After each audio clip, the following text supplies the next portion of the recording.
दहेज उत्पीड़न के संबंध में एक कविता आप लोगों के समक्ष प्रस्तुत करता हूँ। इसका शीर्षक है मैंने दहेज नहीं मांगा।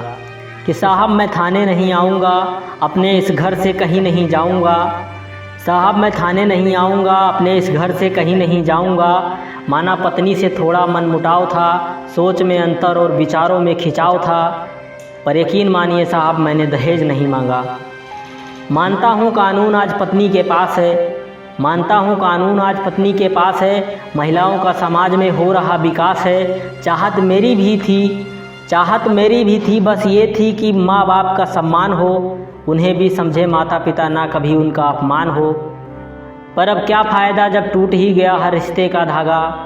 पर अब क्या फ़ायदा जब टूट ही गया हर रिश्ते का धागा। यकीन मानिए साहब मैंने दहेज नहीं मांगा। यकीन मानिए साहब मैंने दहेज नहीं मांगा।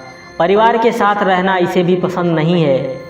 परिवार के साथ रहना इसे भी पसंद नहीं है। कहती यहाँ कोई रस कोई आनंद नहीं है। मुझे ले चलो इस घर से दूर किसी किराए के आशियाने में। मुझे ले चलो इस घर से दूर किसी किराए के आशियाने में। कुछ नहीं रखा माँ बाप पर प्यार बरसाने में। कुछ नहीं रखा माँ बाप पर प्यार बरसाने में। हाँ छोड़ दो इस माँ बाप के प्यार को। छोड़ दो इस माँ बाप के प्यार को, नहीं माने तो याद रखोगे मेरी मार को। फिर शुरू हुआ वाद विवाद माँ बाप से अलग होने का। फिर शुरू हुआ वाद विवाद माँ बाप से अलग होने का। शायद समय आ गया था चैन और सुकून खोने का। शायद समय आ गया था चैन और सुकून खोने का। एक दिन साहब मैंने पत्नी को मना कर दिया। एक दिन साहब मैंने पत्नी को मना कर दिया। ना रहूँगा माँ बाप के बिना, ये उसके दिमाग में भर दिया। बस मुझसे लड़कर मोहतरमा मायके जा पहुँची। 2 दिन बाद ही पत्नी के घर से मुझको धमकी आ पहुँची। माँ बाप से हो जा अलग नहीं सबक सिखा देंगे। माँ बाप से हो जा अलग नहीं तो सबक सिखा देंगे। क्या होता है दहेज कानून तुझे, इसका असर दिखा देंगे। परिणाम जानते हुए फिर भी धमकी को गले में टांगा। परिणाम जानते हुए फिर भी धमकी को गले में टांगा। यकीन मानिए साहब मैंने दहेज नहीं मांगा।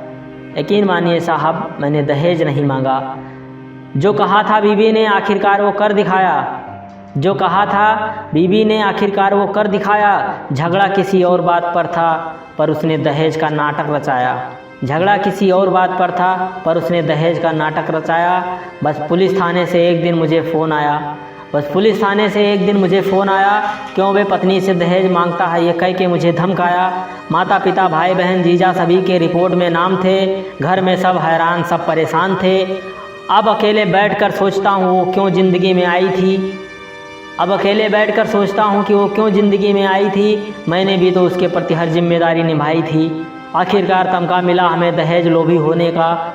आखिरकार तमगा मिला मुझे दहेज लोभी होने का। कोई फ़ायदा ना हुआ मीठे मीठे सपने संजोने का। बुलाने पर थाने आया हूँ, छुपकर नहीं भागा। यकीन मानिए साहब मैंने दहेज नहीं मांगा। यकीन मानिए साहब मैंने दहेज नहीं मांगा। झूठे दहेज के मुकदमों में फंसे एक युवक का दर्द ओतप्रोत एक मार्मिक कृति आप लोगों के समक्ष प्रस्तुत किया। एक कृति आपको कैसी लगी कमेंट करके ज़रूर बताइए।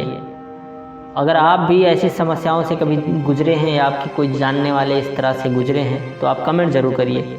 फिर मिलते हैं नए वीडियो में। धन्यवाद।